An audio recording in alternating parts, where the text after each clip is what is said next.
వేడుకొనుచున్నాము తండ్రి, ఆమేన్.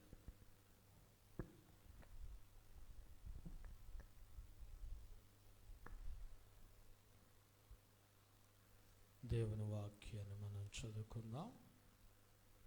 పరిశుద్ధ గ్రంథంలో నుండి అపోస్తుడైన పౌలు గలతీయులకు రాసిన పత్రిక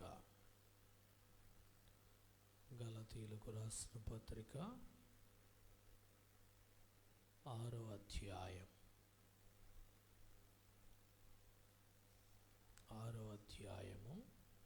7వ వచనాన్ని చదువుకుందాం. మోసపోకుడి, దేవుడు వెక్కిరింపబడడు. మనుష్యుడు ఏమి విత్తునో ఆ పంటనే కోయును. చాలు. దేవుడు తన పరిశుద్ధ మాటలు మన యొక్క వెనుకటిలో దీవించునుగాక, ఆమేన్. ఈ యొక్క వాక్య భాగంలో మనం చూసినట్లయితే ఇక్కడ అంటున్నాడు, ఏమి విత్తునో ఆ పంటనే కోయును. దేవుని సన్నిధిలో మనుష్యుడు ఏమి విత్తుతాడో ఆ పంటనే కోస్తాడు. ఈ లోకంలో మనం ఎదుగో పైరు విత్తనాలు మనం విత్తుతూ ఉంటాం. మరి ఈ విత్తనాలను మనం పొలంలో విత్తినప్పుడు వేటిని మనం విత్తుతామో వాటిని మనం కోస్తాం. ఒక విత్తనాన్ని విత్తి, ఉదాహరణకి వరి గింజలను విత్తామనుకోండి, మొక్కజొన్న గింజలను మనము కోయలేము.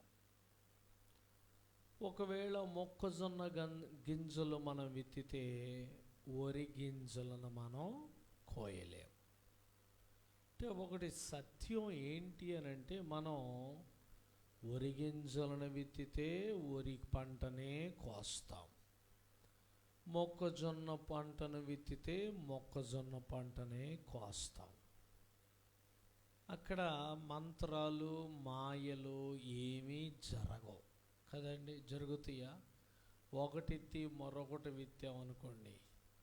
అలాగే గనక జరిగితే అందరూ వరి గింజలను విత్తి ఏం కొయ్యాలనుకుంటారు చెప్పండి? మినువులు కొయ్యాలనుకుంటారు కదా. ఎందుకని? వరి బస్తా కంటే మినువుల బస్తా చాలా రేటు. మరి ఇదెంత మంచి అవకాశం. కాబట్టి ఇలాంటి ఏమీ జరగవు. మనం ఏమి విత్తుతామో ఆ పంటనే కోస్తాం. అందుకని ఇక్కడ ఒక మాట అంటున్నాడు, మోసపోకుడి. మోసపోకుడి. మోసపోవటం మనుషుని యొక్క నైజం. అంటే మనుషుడు ఒకసారి మోసపోతాడు, రెండవసారి మోసపోయాడు అని అంటే దాని అర్థం ఏంటో తెలుసా? తాను మోసపోయానని గ్రహించకపోవటం. నేను మోసపోయానని గ్రహించకపోవటం వలన రెండవసారి మోసపోతాడు. మూడవసారి మోసపోతున్నామంటే ఇక వాళ్ళకి మోసపోతున్నామన్నది మాత్రం కూడా గ్రహింపు లేదు. ఉదాహరణకి కొన్ని మొక్కజొన్న కంపెనీలు లేకపోతే బెండ విత్తనాల కంపెనీలు ఏం చేస్తాయి? మా కంపెనీ విత్తనాలను మీ చేలో వేసుకోండి, మీకు ఉచితంగా వేస్తున్నాం అని మనం ఏం చేస్తూ ఉంటాం? వాళ్ళని నమ్మి ఆ విత్తనాలను ఉచితంగా వస్తున్నాయి అని విత్తుతాం. విత్తాక పంట రాలేదనుకోండి, ఏమనుకుంటాం చెప్పండి? ఏమనుకున్నారు? భలే మోసపోయామే అనుకొని మళ్ళా ఆ కంపెనీ వాళ్ళు వచ్చే సంవత్సరం వచ్చి, అమ్మా ఇదిగో ఈసారి గట్టిగా మొలుస్తాయి అమ్మా అన్నారనుకోండి, ఏం చేస్తాం తెలుసా? ఇక మనం నమ్మం. ఎందుకని? వారు మనకి ఏం చేసినా, ఏమిచ్చినా, ఎంత చేసినా కానీ మనం ఏం చేస్తామో తెలుసా? మనం నమ్మం. అందుకని ఏమంటున్నాడు తెలుసా అండి? మోసపోకుడి. అంటే మనం ఒకటి విత్తి మరొకటి కోస్తామనేటువంటి భ్రమలోనికి మీరు వెళ్ళొద్దు. ఇది ఒక హెచ్చరిక. దేవుని పిల్లలైన వారికి చాలా జాగ్రత్తగా దేవుడు హెచ్చరిస్తున్నాడు. మొదట అపవాది అయిన సాతానుడు ఆది మానవుడైన ఆదాముని అవ్వలను ఏం చేశాడు? తన కుయుక్తి చేత మోసపోయాడు. వారు మోసపోయారు గనక ఇక మీరు మోసపోవటానికి వీల్లేదు. కాబట్టి మీరు ఏమి విత్తాలో తెలుసుకొని దానిని మీరు విత్తాలి. కాబట్టి మనుష్యుడు మొదటిగా ఏమి విత్తాలి అని అంటే, దేవుని వాక్యంలో మనం చదువుకుంటున్నాం కదా, ఏమంటున్నాడు తెలుసా? ఆత్మ సంబంధమైన విత్తనాన్ని విత్తాలి. మనుషుడు ఏం విత్తాలంటండి? మొదటిగా ఆత్మ సంబంధమైన విత్తనాన్ని విత్తాలి. అందుకని దేవుని సన్నిధిలో ఆ క్రింద వచ్చిన వాళ్ళు అంటున్నాడు, చదవండి 8వ వచనం చదవండి. ఎలాగనగా తన శరీరేచ్ఛలను బట్టి విత్తువాడు తన శరీరము నుండి క్షయమను పంట కోయును, ఆత్మను బట్టి విత్తువాడు ఆత్మ నుండి నిత్య జీవమును పంట కోయును. చూసారా ఏమంటున్నాడు ఇక్కడ? అంటున్నాడు కదా, ఏమన్నాడు? కాబట్టి మీరు శరీరేచ్ఛలను బట్టి ఏం చేయకూడదంటండి? శరీరం అనేటువంటి పంటను మీరేం చేయకూడదు? విత్తకూడదు. మరి దేనిని విత్తాలి? ఆత్మను బట్టి ఆత్మ సంబంధమైనటువంటి విత్తనాన్ని మనం విత్తాలి. ఆత్మ సంబంధమైన విత్తనాన్ని మనం విత్తాలి. బైబిల్ గ్రంథంలో అంటాడు, నీ ఆహారమును నీళ్ల మీద వేయము, అది చాలా దినములైన తర్వాత అది నీకేమవుతుందో తెలుసా అండి? కనబడుతుంది. కాబట్టి దేవుని సన్నిధిలో నీవు ఈ లోకములో విత్తేటువంటిది ఏమై ఉండాలి అంటే ఆత్మ సంబంధమైన విత్తనాన్ని మనం విత్తాలి. ఆత్మ సంబంధమైన విత్తనము అనంటే దేవుని యొక్క వాక్యాన్ని మనం విత్తాలి. హల్లెలూయా. దేన్ని విత్తాలంటండి? దేవుని వాక్యాన్ని మనం విత్తాలి. ఆత్మ సంబంధమైన విత్తనం అంటే దేవుని వాక్యం, దేవుని మాటలు. యేసు ప్రభు సమరీ స్త్రీ దగ్గరకు వచ్చి మాట్లాడుతూ కుశల ప్రశ్నలు అడుగుతూ ఏం చేశాడు? ఆమెతో ఏం విత్తుతున్నాడు? ఇదిగో నేనిచ్చు జీవ జలమున గనక నీవు త్రాగితే. ఏం విత్తుతున్నాడు? జీవజలమనే వాక్యాన్ని అతడు విత్తుతున్నాడు. జీవజలమనే వాక్యాన్ని అతడు విత్తినప్పుడంట ఆ వాక్యము ఆమె హృదయాన్ని ఏం చేసిందంటే, ఇంగ్లీష్లో ఒక చక్కని మాట ఉంది, ఏంటంటే పెనిట్రేట్ ద హార్ట్స్. దేవుని వాక్యం అంట మనుషుల హృదయాలను ఏం చేస్తుందంటే, ఏం చేస్తుంది తెలుసా? మనం ఎవరికైనా వెముకలు విరిగిన వాళ్ళకి ఆపరేషన్ చేసేటప్పుడు వారిని అడిగితే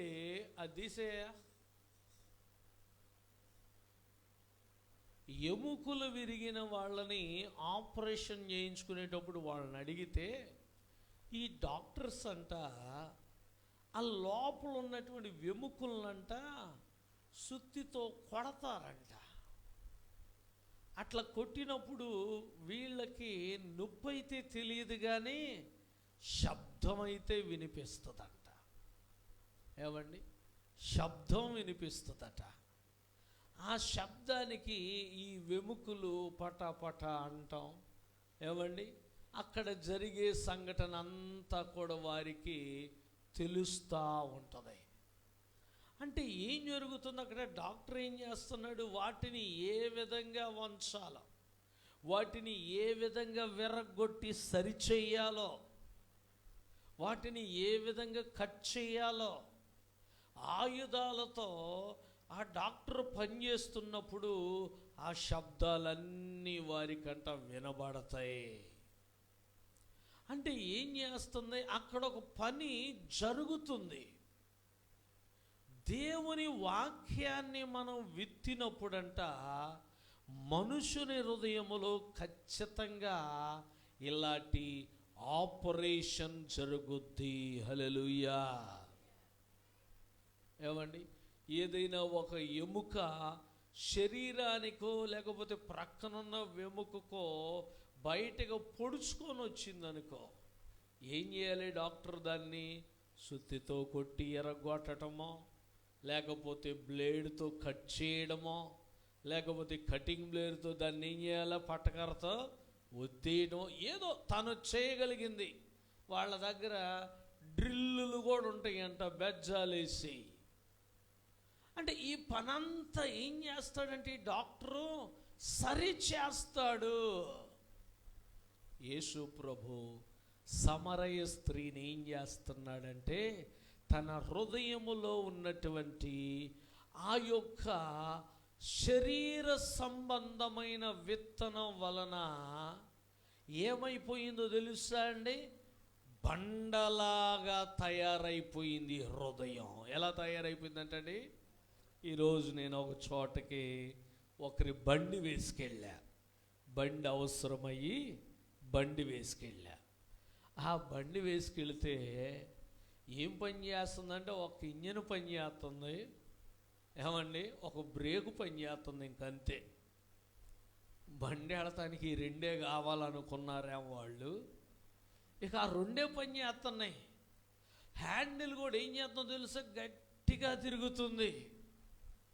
ఒకవేళ స్పీడ్గా వెళితే అక్కడికి వెళ్ళినాక తిప్పుతామలే అంటే అంతే సంగతులేక. అంటే ఏమైపోయినాయి? అన్నీ ఎక్కడికక్కడికి స్ట్రక్ అయిపోయినాయి. హారన్ నొక్కుతుంటే అసలు ఏమీ చలనం లేదు. ఒకవేళ మోగపోయినా కొంచెం యాక్షన్ ఉంటుంది కదా, దానికి స్ప్రింగ్ ఉంటుంది, లోపల యాక్షన్ ఉంటుంది, లోపలికి బయటికి యాక్షన్ ఉంటుంది. కానీ అసలు ఏమీ లేదు, ఒక రాయిలాగా ఉంది.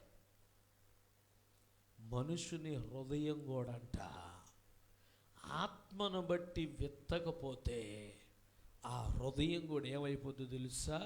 ఒక బండలాగా అయిపోద్దట. మనుషుని హృదయం 2 సార్లు బండలాగా అయిపోద్ది. ఒకసారి ఎప్పుడని చెప్పాం? చెప్పండి.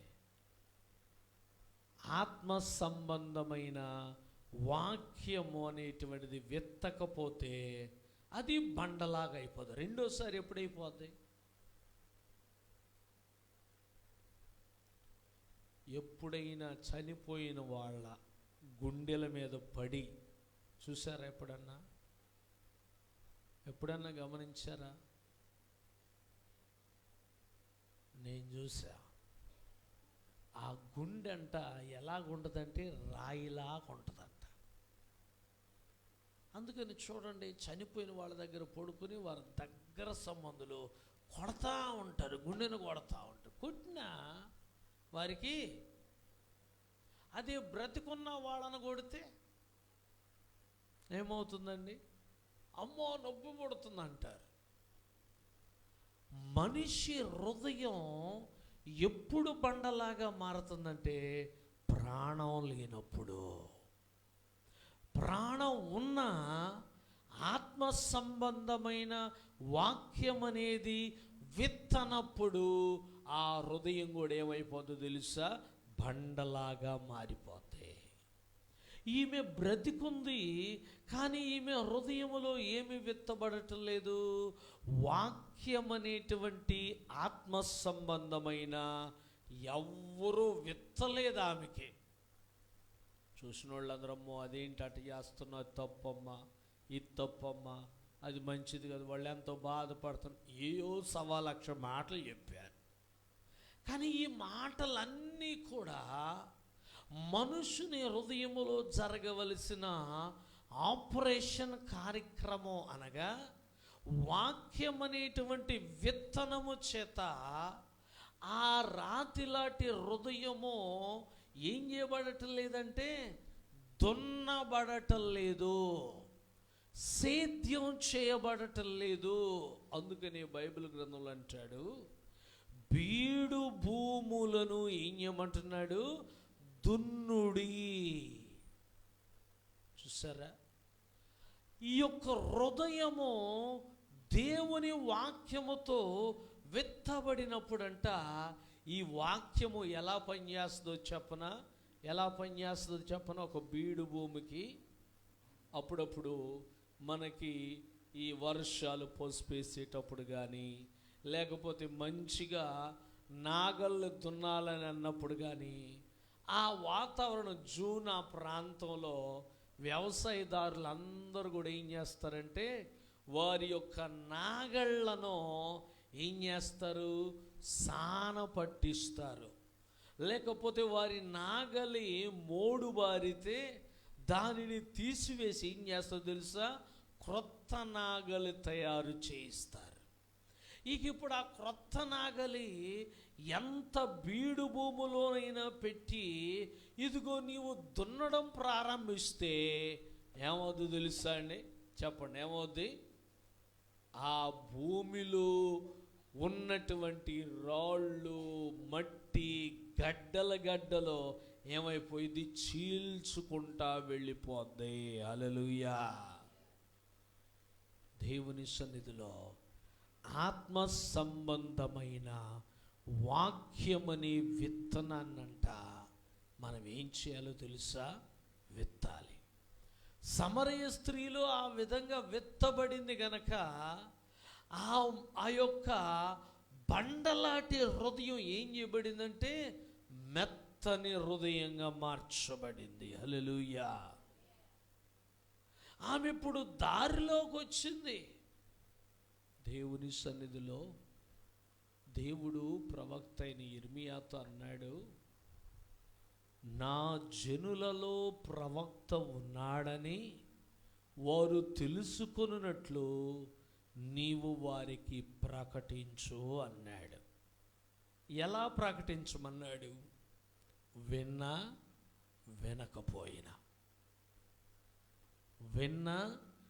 వినకపోయినా నీ వాక్యమును వారికి ప్రకటించు అన్నాడు. ఎందుకంటే ఆత్మ సంబంధమైనటువంటి విత్తనము ఎప్పుడైతే మనుషుని హృదయములో విత్తబడుతుందో ఖచ్చితంగా ఒక రోజున అది ఆ కార్యాన్ని జరిగిస్తుంది. హల్లెలూయా. ఆ కార్యాన్ని నెరవేరుస్తుంది. అందుకే దేవుని సన్నిధిలో ఆత్మ సంబంధమైన విత్తనాన్ని ఆత్మను బట్టి విత్తాలి. ఆత్మను బట్టి విత్తాలి. చాలాసార్లు మనం అనుకుంటాం, మనం చెప్తే వినరండి అనుకుంటాం, మనం చెప్తే లోబడరండి అనుకుంటాం. అంటే ఏదో సామెత ఉంది కదా, ముంద కాళ్ళకి ఏం చేస్తారంట? ముందే సాకు అన్నమాట. చెప్పలేదేమి లేదు. అంటే ఏంటి దాని అర్థం? ముందే మనకు అవిశ్వాసం అనే విత్తనము సాతానుడు ముందు మన హృదయంలోనే విత్తుతున్నాడు. ఏమండి? ఇతరులలో, ఇతర యొక్క బండలాంటి హృదయాలలో ఆత్మ సంబంధమైన విత్తనాన్ని విత్తడానికి, ఆత్మ సంబంధమైనటువంటి వాక్యము వలన కలిగే విశ్వాసం అనే విత్తనం ముందు మనలో విత్తబడటం లేదు. ఒక సహోదరి అంటుంది, అయ్యా మా అల్లుడి కొరకు ప్రార్థన చేయండి అయ్యా, ఆయన త్రాగుడు నుండి ఏం చేయాలి, మారాలి అంటుంది. అంత చెప్పి అలిసిపోయి అంటుంది. తర్వాత ఆయన ఏం మారతాడులే అయ్యా, 1 సంవత్సరమా 2 సంవత్సరాలా, 20 సంవత్సరాలు అవుతుంది ఇప్పటికీ తాగటం మొదలేసి. ఏం మారుతాడు ఆయన? కాబట్టి ఏంటి, ఆమె ముందేం ప్రార్థన చేయమంది, తర్వాత ఏమంటుంది ఏమండి? ముందు సగమేమో విశ్వాసం, సగమేమో అవిశ్వాసం అనే విత్తనం. అందుకు బైబిల్లో ఏమన్నాడు తెలుసా? ఉంటే వెచ్చగానైనా ఉండు, లేకపోతే చల్లగానైనా ఉండు. నులువెచ్చని జీవితం గనక ఉంటే, నులువెచ్చనితో కూడిన విత్తనాన్ని గనక విత్తితేనంట, ఒక రోజున ఆ విత్తనమే నీ జీవితానికి ఏదంటారు కదా, ఏకు మేకైపోయిందన్నట్టు నీ జీవితానికి నష్టాన్ని తెస్తుంది. అందుకనే నేను నీ ముఖము మీద ఉమ్మి వేసేదను అంటున్నాడు. కాబట్టి ఆత్మ సంబంధమైన విత్తనాన్ని, అది వాక్యమనే విత్తనం మనుషుల యొక్క, బ్రతికున్న వారి యొక్క బండలాటి హృదయాలను విత్తగలిగినటువంటి, దున్నగలిగినటువంటి, విశ్వాసముతో నాటగలిగినటువంటి విత్తనం అది. ఆ విత్తనాన్ని మనం విత్తాలి. ఆ విత్తనాన్ని మనం ఎలా విత్తుతున్నాం చూడండి. దేవుని వాక్యం చదువుకుందాం. 2 కొరింథీయులకు రాసిన పత్రిక 9వ అధ్యాయం 6వ వచనం చదువుదాం. 2 కొరింథీయులకు రాసిన పత్రిక. అమ్మా, కొంచెముగా విత్తువాడు కొంచెముగా పంట కోయును, సమృద్ధిగా విత్తువాడు సమృద్ధిగా పంట కోయునని ఈ విషయమై చెప్పవచ్చును. చూసారా ఏమంటున్నాడు ఇక్కడ?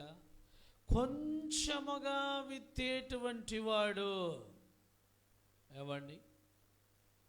కొంచెముగా విత్తడం అంటే ఏంటి? దేవుని యొక్క వాక్యమనే విత్తనాన్ని కొంచెముగా మనం విత్తుతున్నాం అనుకోండి, దాని ఫలితం అంట కొంచెంగానే ఉంటుంది.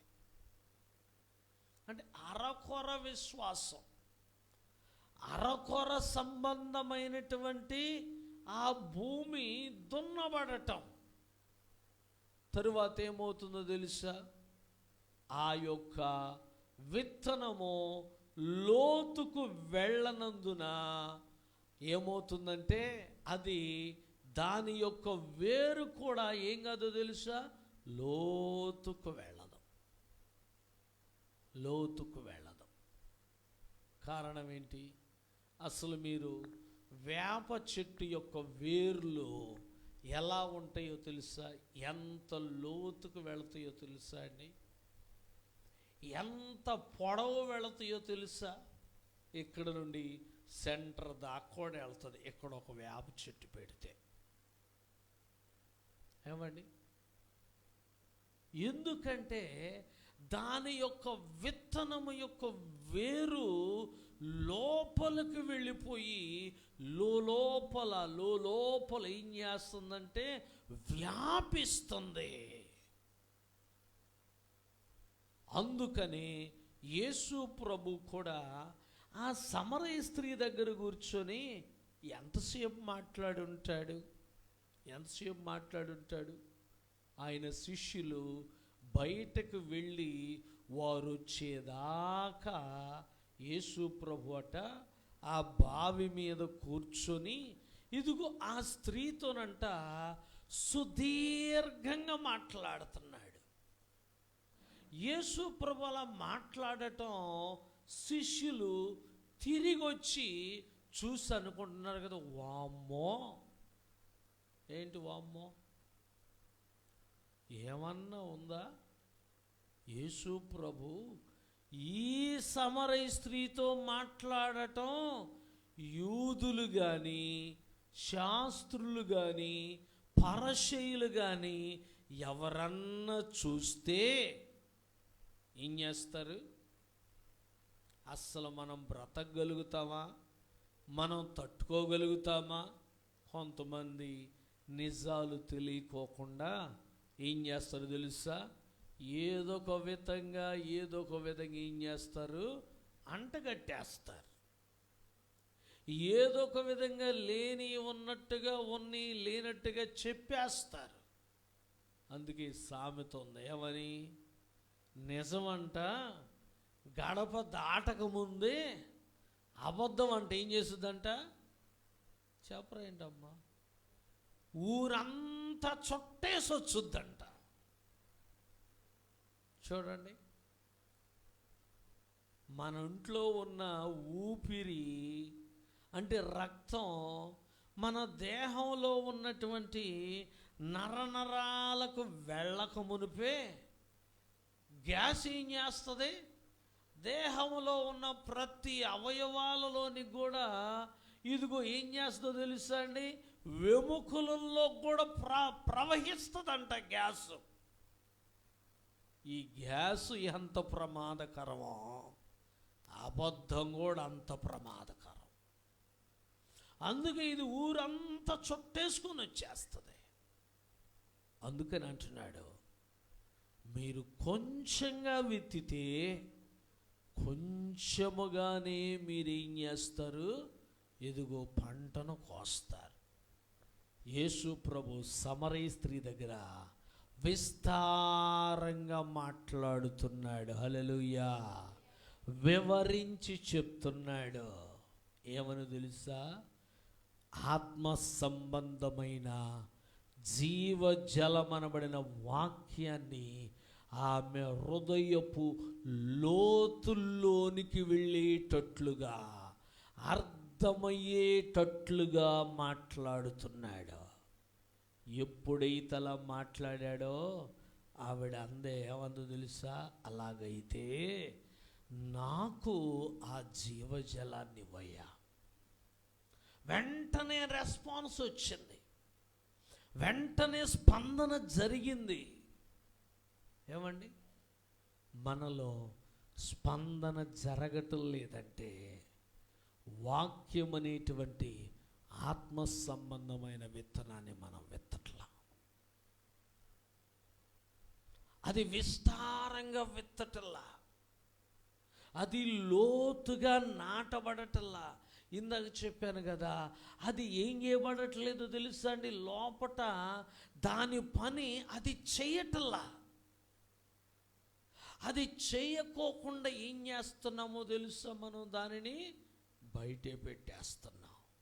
అమ్మో, ఇంజెక్షన్ అంటే నాకు భయమని డాక్టర్ని ఇంజెక్షన్ చేయనివ్వకోకుండా నువ్వు అట్టి పెట్టి దూరంగా ఉంచితే నీలో ఉన్న జబ్బు ఏమైద్ది?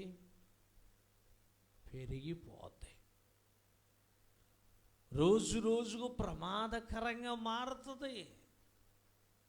కాబట్టి దేవుని వాక్యాన్ని ఇదిగో ఎప్పుడూ కూడా ఏం చేయకూడదు తెలుసా అండి? ఇదిగో పైన విత్తకూడదు. పైన విత్తితే కాకులు వచ్చంట ఆ విత్తనాన్ని ఎత్తుకెళ్ళిపోతాయంట. ఆ లోతుగా విత్తకపోతే దాని వేరు ఏం కాదు, లోపలికి వెళ్ళదు. లోపలికి వెళ్ళకపోతే ఏం చేస్తామో తెలుసా? పై భక్తలా సాగిస్తూ ఉంటాం.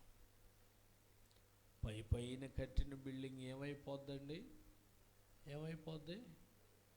ఎదుగో నేను కూలిపోతున్నానని నీతో వచ్చే బొట్టు కాటికి పెట్టి చెప్పదాం. ఎప్పుడు కూలిపోయిందో తెలియదు, ఎప్పుడు పతనమైపోద్దో తెలియదు. అందుకని అంటున్నాడు, దేవుని సన్నిధిలో మోసపోవద్దు. ఏమి విత్తుతున్నావో ఆ పంటనే కోస్తావు. నువ్వు మొదటిగా విత్తాల్సింది ఆత్మ సంబంధమైన వాక్యమనే విత్తనాన్ని విస్తారంగా విత్తాలి. విత్తినప్పుడట ఏమవుతుందో తెలుసా? విస్తారమైనటువంటి పంటని నీవు సమకూర్చుకుంటావు. అందుకని దేవుడు కూడా రేపు ఏం చేస్తాడో తెలుసా? మనం విత్తిన దాన్ని బట్టి మనకి జీతాన్ని ఇస్తాడంట. మనకు విత్తబడుతున్న దాన్ని బట్టి మన యొద్ద దేవుడు లెక్క అడుగుతాడంట. నీకు కొంచెంగా విత్తబడిందా దేవుని వాక్యం? విస్తారంగా విత్తబడిందా? విస్తారంగా విత్తబడితే విస్తారంగా నీవు పంటగా మారాలి. విస్తారమైన పంటగా నీవు ఫలించాలి. అలా ఫలించకపోతే, విత్తబడకుండా ఆ యొక్క నాగలి భూమి లోపటికి వెళ్ళకోకుండా ఏదో అడ్డుకుంటుంది. ఆ విత్తనం పైనే ఉంటుంది, కొంచెంగానే విత్తబడుతుంది. మీరందరూ కూడా మొక్కజొన్న విత్తనాలకు వెళ్ళి ఉంటారు కదా, వేయడానికి వెళ్ళారా లేదా? ఎంతలో తెస్తారు సుమారు చెప్పండి అమ్మా.